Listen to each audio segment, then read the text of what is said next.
Hallo und willkommen zu einem neuen Video. Dieses Mal werde ich euch zeigen, wie man selber aus Birkenzweigen ein Osternest basteln kann. Meine Birkenzweige hatte ich jetzt auch noch 24 Stunden im Wasser liegen, damit sie einfach noch mal biegsamer werden. Ich nehme mir jetzt 5 Birkenzweige und forme die zu einem Ring aus. So, kleinen Moment. Ja, das hier ist nicht mehr so biegsam, das lasse ich jetzt hier erst einmal hinausschauen. Und jetzt wird das Ganze ja so natürlich noch nicht halten und von daher kommt an diese Stelle jetzt dunkler Bindedraht. Ich würde da jetzt persönlich auch vorzugsweise einen dunkleren Bindedraht verwenden, weil den sieht man dann später nicht. Ist jetzt auch ein bisschen friemelig, im Zweifel einfach mal zu zweit machen. Und den Bindedraht, den ziehe ich jetzt so stramm, wie es irgendwie nur geht. Jetzt glaube ich 3-mal drumherum gewickelt. Jetzt schneide ich den mit einer alten Schere ab, also den Bindedraht, und verzwirbel die beiden Enden miteinander. Damit auch nachher richtig schön alles hält. Die Drahtenden, die kann man jetzt hier einfach hineinschneiden. Wenn ihr jetzt noch zu viel dran haben solltet an Drahtenden, so nenne ich es jetzt einfach mal, dann abschneiden. So, das kommt mal eben weg.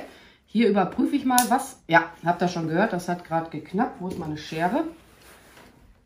Ich wollte jetzt eigentlich sagen, da überprüfe ich jetzt mal, was ist jetzt noch biegsam und was nicht. Mal gucken. Ja, der ist auch schon am Knicken. Den kann man jetzt hier so drunter machen. Ich frage mich gerade, was mein Hund Imelda jetzt gerade zu bellen hat. Nehmen wir hier auch mal ab. Zack. Oder auch nicht zack. Na, willst du denn wohl? Ich glaube, diese Schere muss ich auch noch mal schärfen irgendwann. Aber nicht jetzt. Okay, das kann jetzt beiseite. Jetzt mache ich das gleiche nochmal wieder mit 5 Birkenzweigen. Ihr könnt auch weniger Zweige nehmen, je nachdem wie groß euer Kranz werden soll. Und forme mir den nächsten Ring aus. Der sollte jetzt so in etwa die gleiche Größe wie der erste haben. Nur so in etwa.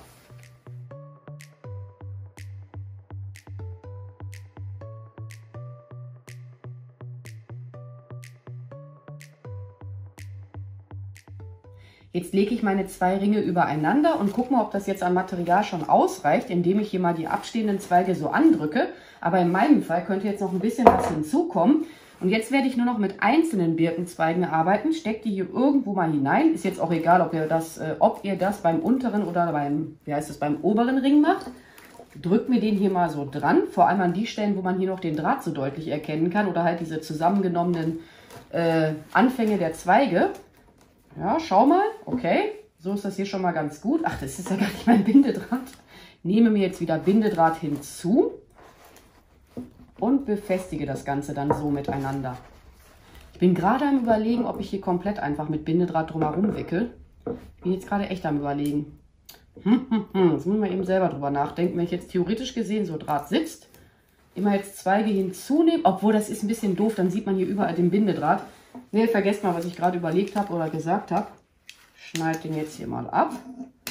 Bleibst du auch da dran? Dankeschön, Bindedraht. Ja, und so gucke ich jetzt halt immer mal, wo hätte ich noch gerne was hin. Drücke mir hier die abstehenden Zweige an und befestige die ganz entspannt mit Bindedraht. Man kann das auch hier mal oben drauf noch mal hinlegen, ne, je nachdem, wie man das so haben möchte.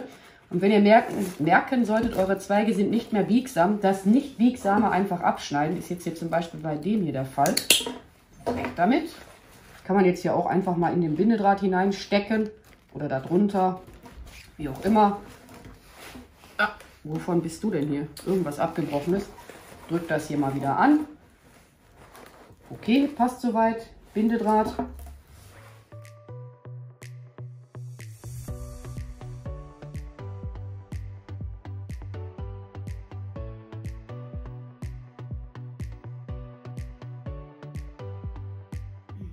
Die Basis von meinem Osterkranz habe ich jetzt soweit fertig und was ich jetzt machen werde, das kann man machen, muss man aber nicht machen, denn ich habe auch noch vor, hier diese Mitte mit Zweigen zu bedecken. Letzten Endes könnte man das jetzt auch einfach auf einem Teller platzieren, kleidet die Mitte hier mit Moos aus und dann platziert man seine Osterdeko hier einfach oben drauf. Aber ja, für mich ist das jetzt noch nicht so zu 100% fertig. Ich nehme jetzt vorzugsweise ein bisschen kürzere Zweige, stecke mir die hier irgendwo wieder mal hinein. Ja, ich muss das hier sogar stellenweise ein bisschen auseinandernehmen. Ich hatte auch mal ausprobiert, so ein Nest aus Birkenzweigen komplett ohne Bindedraht zu erstellen. Das war gestern der Fall. Ich habe halt die Krise bekommen, weil irgendwie sind meine Zweige halt nicht mehr so super biegsam, wie sie vielleicht sein sollten. Und von daher hatte ich die jetzt extra nochmal 24 Stunden in Wasser gelassen. Aber irgendwie, ich weiß auch nicht, ne? Vielleicht habt ihr ja da eine bessere Zweigqualität. Knick mir die hier einfach mal so zurecht, dass das hier jetzt nur so grob in der Mitte im Prinzip ausgestopft wird. Und dann wird das auch stellenweise noch mit Bindedraht gleich befestigt werden. Ist ein bisschen friemelig, muss ich gestehen. Und da meldet sich gerade wieder mein Hund Imelda zu Wort. Die wollte jetzt gerade nicht mit meinem Vater im Garten gehen. Ich sag, Imelda, komm doch mit im Garten, weil Peaches, die chillt gerade entspannt auf dem Sofa bei meiner Mutter. Aber Imelda so, nö, hier ist draußen gerade strahlender Sonnenschein und mein Hund denkt sich so, nö, ich habe keinen Bock, ich war vorhin schon eine Stunde Gassi. Da habe ich mir auch gedacht, okay. Ne, einfach so nach Gefühl da irgendwie hineinquetschen. Und dann, wie bereits erwähnt, mit Bindedraht dann nochmal befestigen. Wenn ihr jetzt so kürzere Zweige haben solltet, dann könnt ihr die auch mal so hineinstecken. Das wir alles so ein bisschen zurechtfriemeln. Und dann werde ich das Ganze jetzt mal wieder für euch ein bisschen beschleunigen.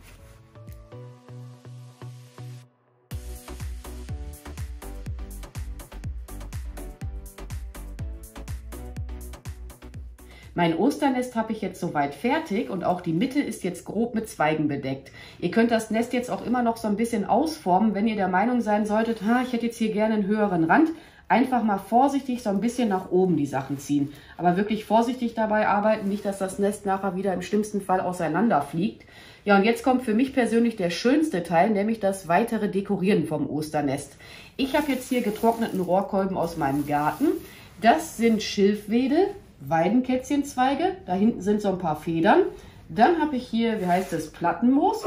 Und das hier ist Rosmarin aus meinem Garten. Rosmarin? Nee, Quatsch, Thymian ist das aus meinem Garten. Der war so weit hinausgewachsen, von daher hatte ich jetzt Glück und konnte ein bisschen was abschneiden. Ja, und bei den Schilfwedeln habe ich mir jetzt überlegt, ich werde mir die hier so hindurchziehen. Na, einmal hier ein bisschen vorsichtig arbeiten. Und dann stecke ich das hier einfach wieder irgendwo hinein. Wenn das jetzt hier abbrechen sollte, ist jetzt nicht so schlimm. Dann kann man die hier einfach so ein bisschen justieren, die Schilfwedel. Und so ähnlich werde ich dann auch mit diesem getrockneten Rohrkolben vorgehen. Ich ziehe mir den erst einmal hier durch mein Nest hindurch. Und dann gucke ich mal, wie will ich das jetzt haben. Ne? Und das Moos, das wird nachher, oder könnte ich jetzt auch schon mal machen, wird hier so in die Kranzmitte dann hineingelegt werden. Und dann wird es aber auch stellenweise hier noch hineingestopft werden. Die Weidenkätzchenzweige, die werde ich mir stellenweise noch zurechtschneiden, wo jetzt keine Puschel dran sind. Das mache ich dann nachher einfach gleich ab. Die Federn werden auch hineingesteckt werden, auch hier dieses Material einfach hineinstecken und dann, ich sag mal so nach Gefühl arbeiten. Wenn jetzt die Sachen bei euch überhaupt nicht halten sollten, dann könnt ihr auch einfach mal stellenweise mit der Heißklebepistole arbeiten. Werde ich jetzt aber wahrscheinlich nicht machen. Ansonsten werde ich ja nachher auch wieder ein bisschen berichten.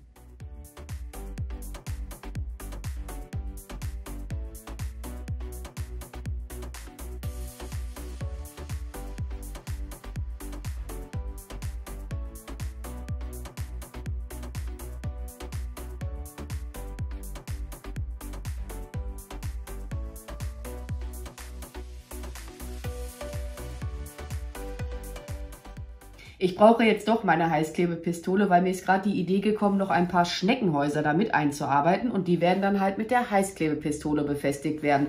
Ja, diese Kranzmitte oder die Mitte vom Osternest vielmehr wird jetzt einfach mit verschiedenen Eiern ausgekleidet werden und wahrscheinlich kommt in die Mitte dann dieser Dekovogel oder Keramik-Dekovogel, wie auch immer. Aber irgendwie mit den Schneckenhäusern sähe das Ganze dann nochmal ein bisschen cooler aus.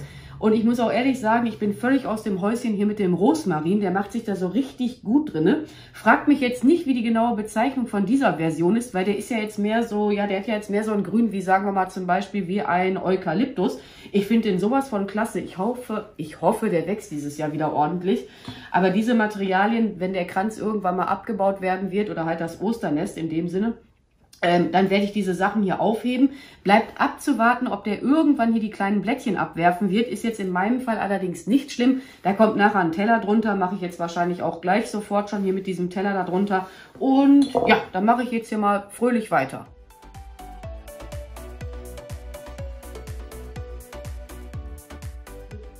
Mein Osternest habe ich jetzt fertig dekoriert und ich muss jetzt mal an dieser Stelle auch zugeben, ich finde das klasse. Mir persönlich gefällt mein Osternest, vor allen Dingen hier mit dem Thymian aus meinem Garten.